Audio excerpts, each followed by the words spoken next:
मेरे बड़े पापा मुझे रात दिन मारते पीटते रहते थे और मुझ पर बहुत जुल्म करते थे। एक दिन मैं मौका पाकर घर से भाग गई, लेकिन बड़े पापा ने मुझे पकड़ लिया और उसके बाद जो उन्होंने मेरे साथ किया उसे जानकर आपकी रूह कांप जाएगी कि कोई इतना पत्थर दिल कैसे हो सकता है। मेरे सर पर आसमान टूट पड़ा जब चाचा ने मुझे मर्दों के साथ एक कमरे में भेज दिया, और जो उन्होंने मेरे साथ किया उसे जानकर आपके भी रोंगटे खड़े हो जाएंगे। मैं उस दिन को कोस रही थी जिस दिन मैं पैदा हुई। मेरा नाम रवीना है, मेरी उम्र 20 साल है। जब मैं 10 साल की थी तभी मेरे मम्मी पापा रोड एक्सीडेंट में मारे गए। उनके जाने के बाद घर का माहौल बिल्कुल बदल गया। मैं बड़े पापा के साथ रहने लगी। यह लोग मुझे दुश्मन की नज़र से देखते थे। धीरे धीरे सबका रवैया मेरे साथ बद से बदतर होता जा रहा था। मुझे बड़े पापा और बड़ी माँ खाना तक नहीं देते थे और मैं घर में रोती तड़पती रहती थी, जबकि वह घर जिसमें हम सभी रहते थे वह मेरे मम्मी पापा का ही था। मेरे मम्मी पापा के गुजरने के बाद बड़े पापा ने पूरे घर, हमारी ज़मीन और कारोबार पर कब्जा कर लिया।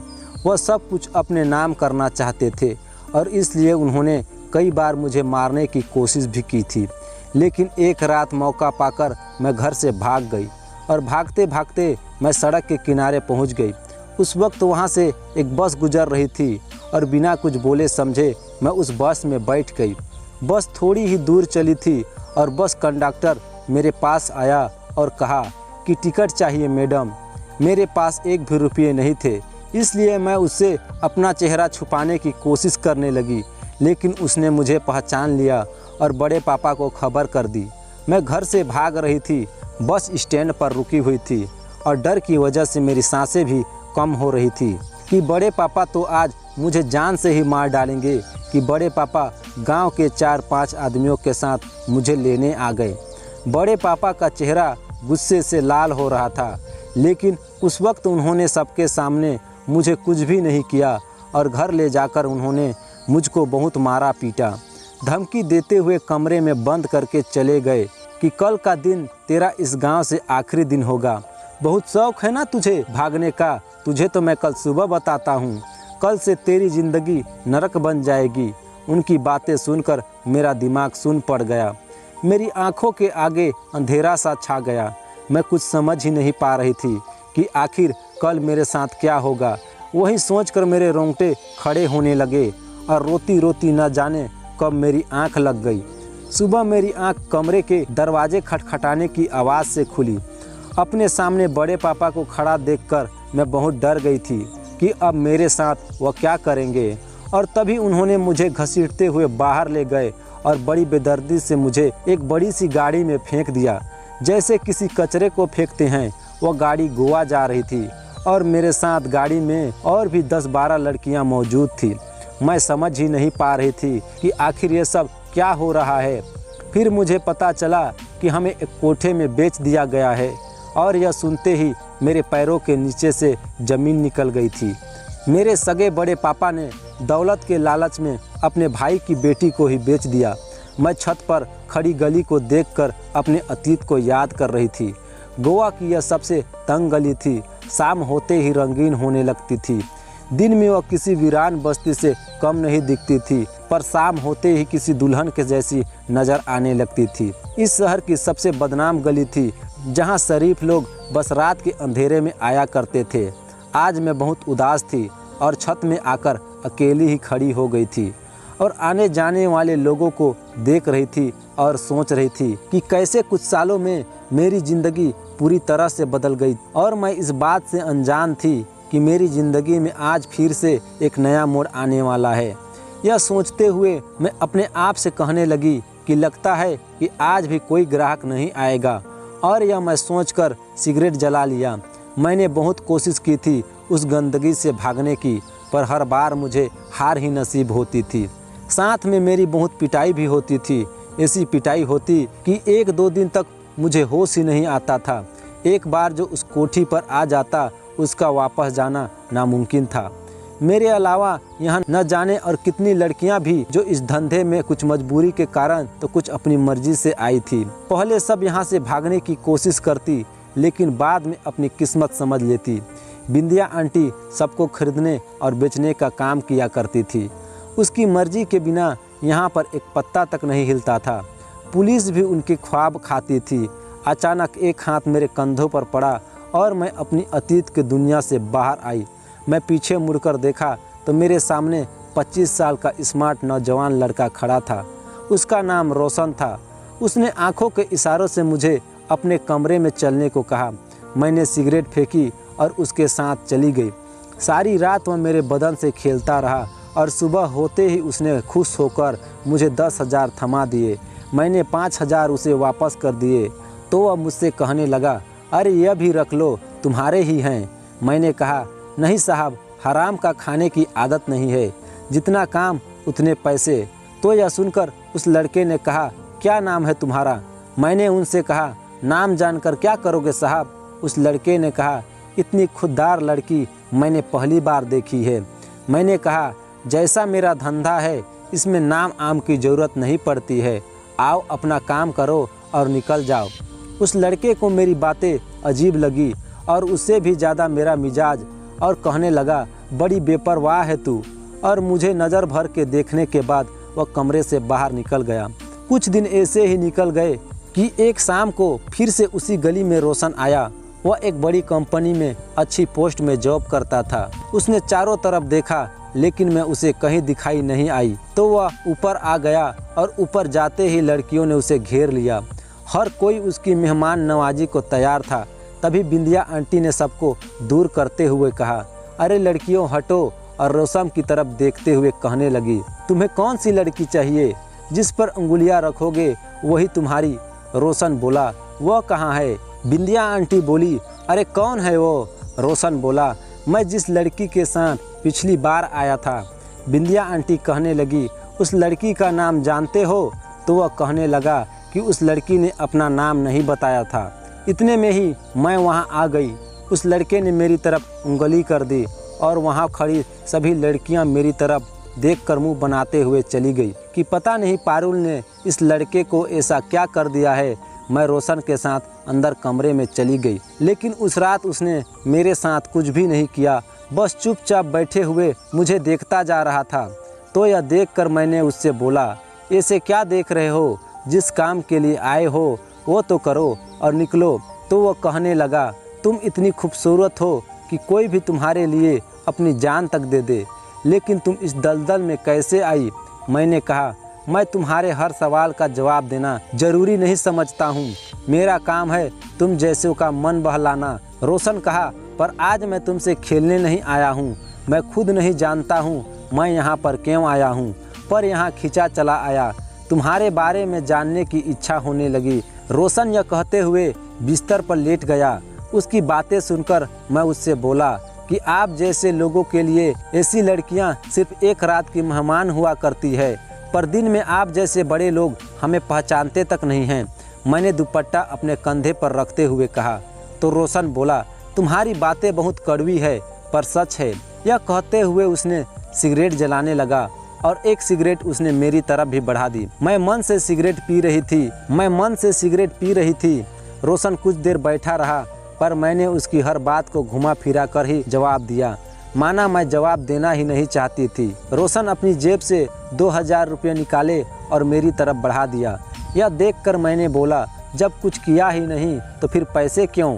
फिर रोशन ने वह पैसे वापस रख दिए और फिर वहाँ से चला गया और मैं वहीं खड़ी रह गई।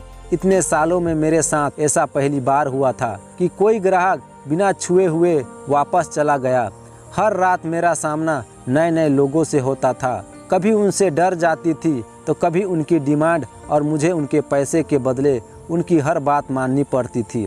मैं इसी सोच में डूबी हुई थी, तभी मेरी सहेली वहाँ पर आ गई और कहने लगी, क्या बात है, आजकल तो मैडम छाई हुई है गली में। मैं बिस्तर पर लेटे हुए कहा कि कोई भी बात नहीं है, रोज का कस्टमर है जो आ गया था। मेरी सहेली ने मेरे पास बैठते हुए कहा, सारी लड़कियां तैयार रहती हैं उस लड़के के साथ जाने को, और वह एक है, तुझे फुर्सत ही नहीं मिलती। उसने मुंह बनाते हुए कहा।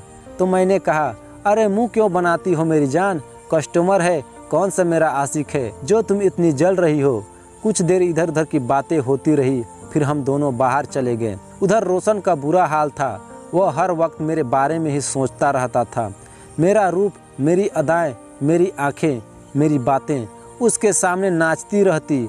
वह मुझे जानना समझना चाहता था, मेरे करीब आना चाहता था।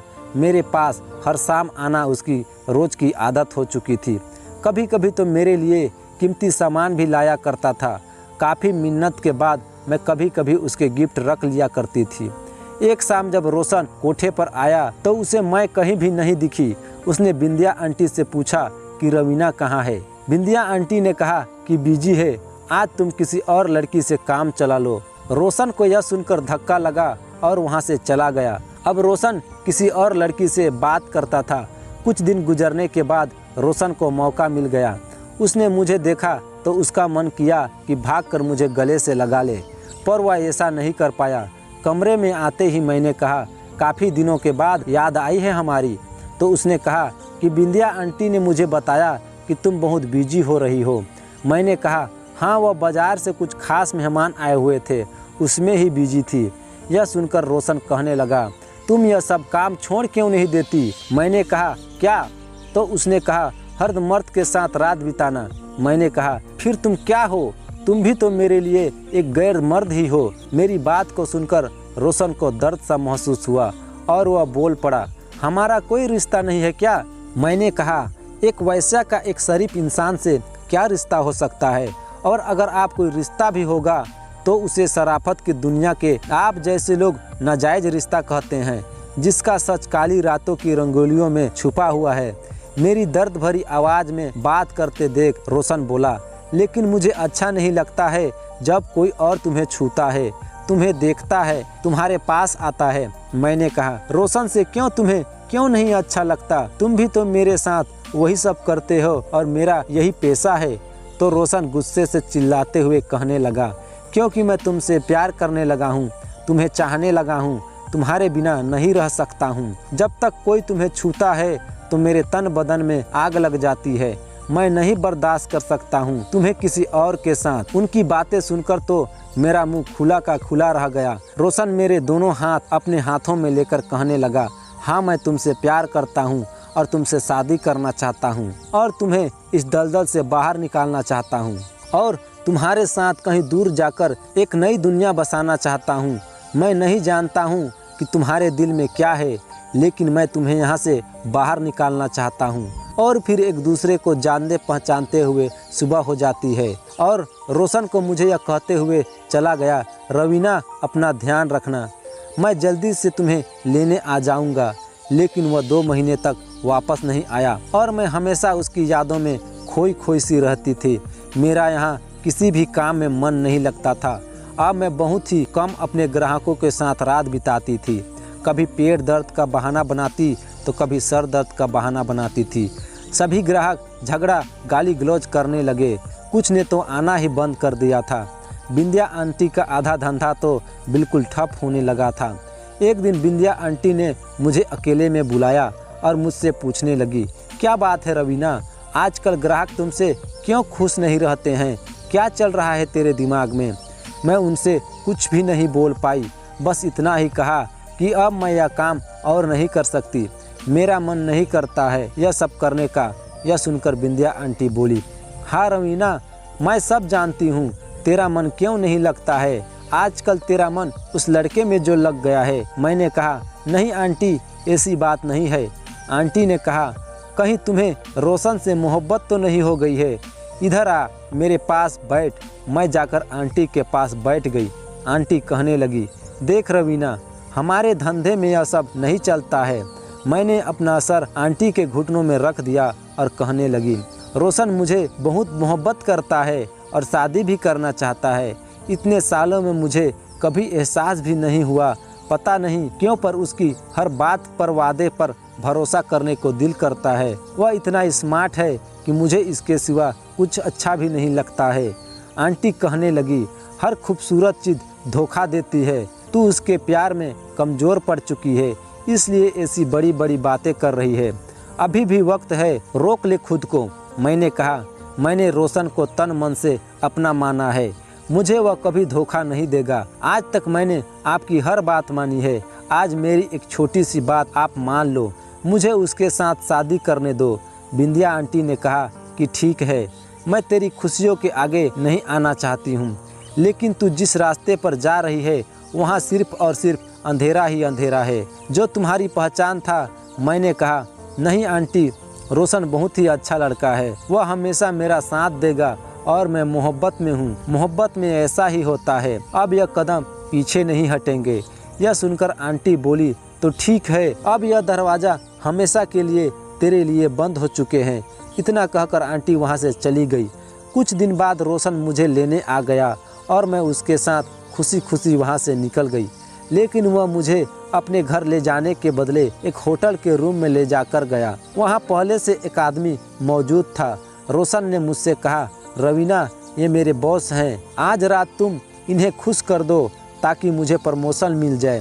रोशन की बात सुनकर मेरे पैरों तले से ज़मीन निकल गई और मैं उसे कहने लगी कि रोशन, लेकिन हम तो शादी करने वाले थे ना। रोशन हंसते हुए बोला, शादी और तुम जैसे वेश्याओं से कभी नहीं। तुम्हारी तो हर रात सुहाग रात होती है, वह भी नए नए लोगों के साथ, समझी। और इतना कहकर वह मुझे अपने बॉस के कमरे में घसीटते हुए ले गया और दरवाज़ा बंद कर दिया। मैं सारी रात चीखती रही, चिल्लाती रही, लेकिन मेरी चीखें सुनने वाला वहाँ कोई नहीं था। रोशन का बॉस भूखे भेड़िए की तरह मुझ पर टूट पड़ा। मेरे जिस्म के साथ साथ मेरा भरोसा भी नोचा जा चुका था।